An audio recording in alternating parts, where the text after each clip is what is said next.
Yeah, very decent. We've been able to get plenty of work done this week.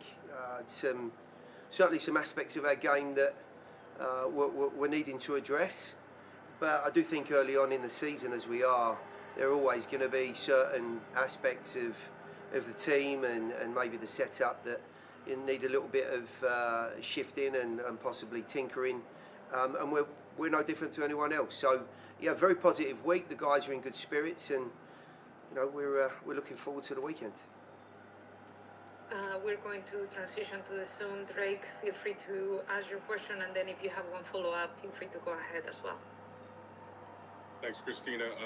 Gary, good to talk with you. Before we get to the soccer part, I definitely want to ask, obviously with the horrific and tragic events of Monday morning, I'm curious about how that affected the team collectively and individually, but also the staff as well, and yourself, and how did that affect you guys both Monday and throughout the week? Look, I think the terminology you're using, and we've heard many times, tragic, just horrific situation.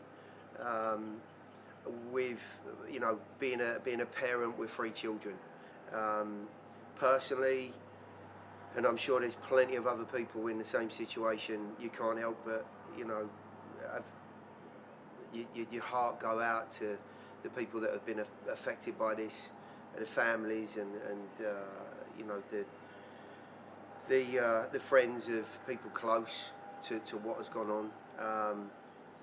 I'm no politician, and I come from a society and a country that doesn't carry guns, so I can't speak about any of those things, whether you should or shouldn't have guns. But what I do know is that it makes absolutely no sense to me that people can be walking around with machine guns anywhere in society. I don't understand why anyone needs that.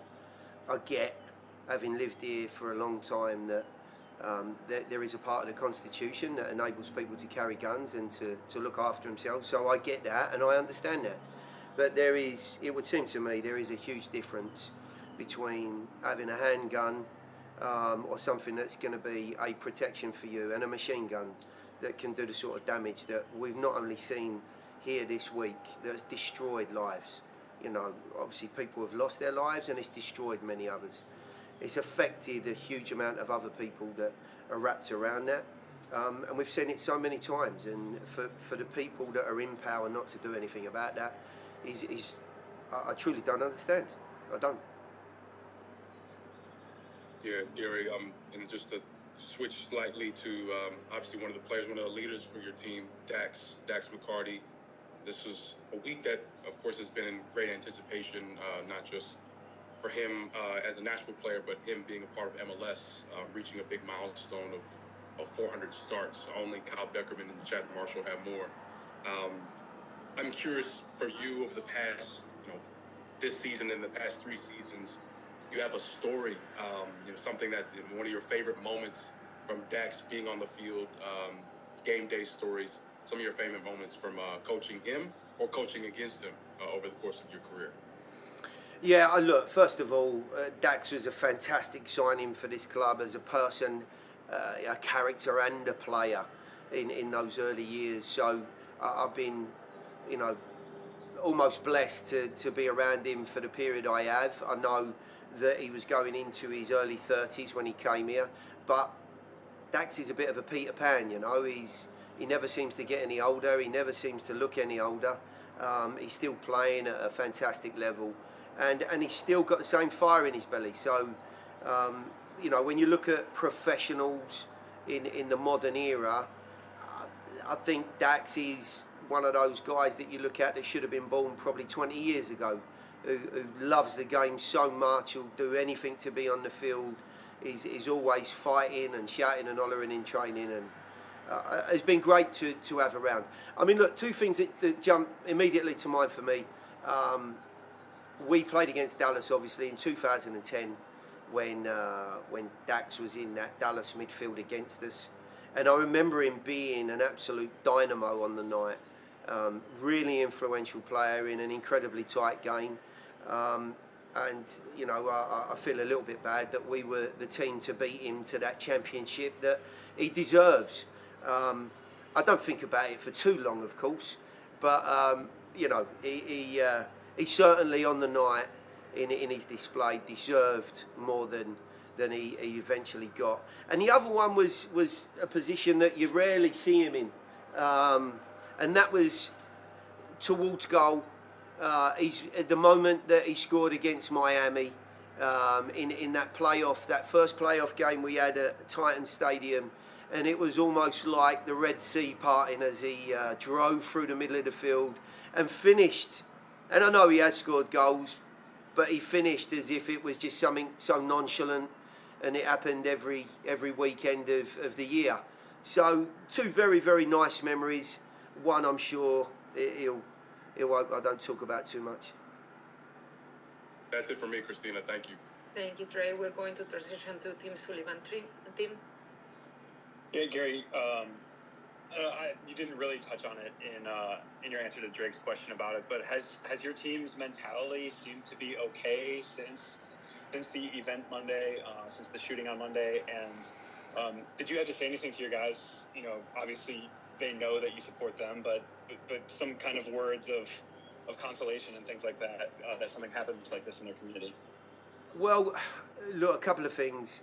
I don't think if you're that close to the event, when it happens somewhere else, it feels like it's just not close enough at hand, even though you're going to be affected if you've got children, and you know, you certainly if you've got a heart at all, you're feeling the emotion or some of the emotions that those people are going through. As far as it being 15 minutes away from this training ground, there was some chatter as we came off of the training ground on the day. There wasn't an awful lot of conversation on Monday, and people went their own way. I think more in shock than anything else, that something as terrible as that could happen that close by, and you know, probably wondering, most people, you know, if there was anyone that they knew had been affected by that and close to that. I haven't said anything to the group. I know that and are grateful for the people that support the team in some of those more sort of emotional senses. We have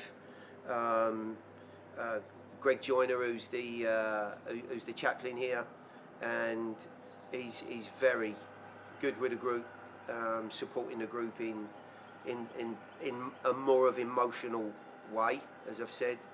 And we've also got Stephen James and Brad Stinson, who support the group from a purely sports psychology standpoint, and I think those guys have been able to touch base with the players. I know that we're going to be wearing armbands at the weekend, and that the club in general have, I think, reached out to try and find out what way we can support or help those families in such a difficult time.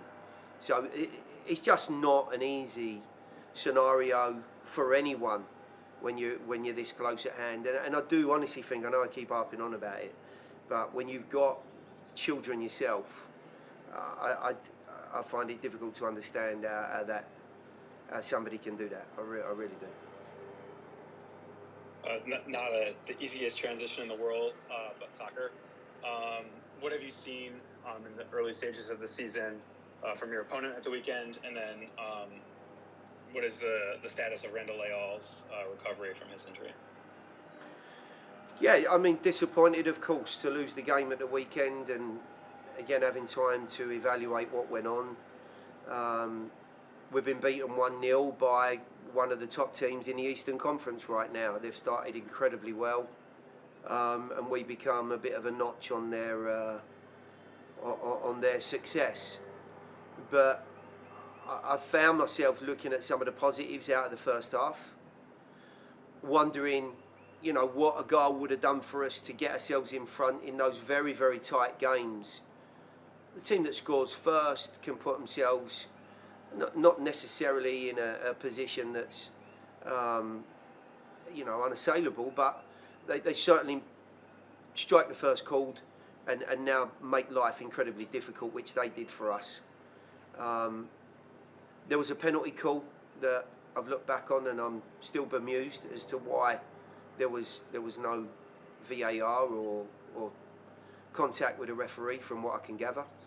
Bemused. And those things can make a real difference in such a tight game. And we've now lost 1-0 to two very good teams. Lessons to be learned. Still a decent start, but what we do is we go to an Orlando group now that themselves have started on a very decent note. We know how difficult it can be there in Orlando. They've made a lot of changes themselves in the off-season and added what looks like some really bright talent to the group, some bright young talent as well. So it will be no different, I would suspect, to any other game that we have to play away from home. We're going to have to be at our best. But I do certainly believe there's enough good in the group that I'm seeing to warrant earning points more often than not this year. And no doubt we'll grow and develop as these games go on.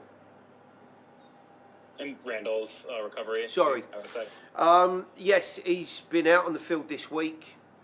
He won't be available this weekend. He's still at that point where he's trying to get enough work done to get him up to match speed or to a high level of training capability. But I do think that this week will be quite instrumental as to whether or not he'll be available next weekend. He's certainly in a much better spot for next weekend than he was, looking at the start of this week for the Orlando game.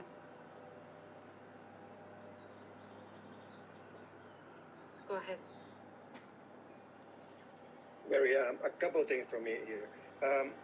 When you look at the starting 11 that Coach Pareja put on play at the win in Philadelphia last weekend, 8 of those starting players are all foreigners. I mean, players that come from Uruguay, Brazil, Argentina, and Sweden. I wonder if that brings a different challenge to the planning of your game for this weekend. And the last one has to do with Dax. I do remember one anecdote that we all remember very well because it happened at the press conference, and I want to ask you about this. Dax came in and started saying that the way that things were going at the time were not good enough, and then the team had to do something else that he was kind of upset at the time. I think you remember that time. Is that a card that you might still have to play one time if things were going south at any time, being Dax who he is? Yeah, look, that's part of his character, and I think that's why we all warm to him so much. He's a great competitor, and he's been a very good leader, a very good captain for this group, and he continues to be somebody who keeps others accountable, sets terrific standards, and for the younger guys in the group, he's somebody to look up to for sure. Look, I hope we don't get to that point. Of course, nobody wants to be in a position where you're having to be negative or aggressive about what's going on and why we're not improving or getting the results we're after. We're a long way from that. That is for sure. There's too many encouraging things that are going on within the group. There's so much energy and belief in the group that, like I say, we're a long way off of that. But should we need to, I know the guy to go to. That is for sure.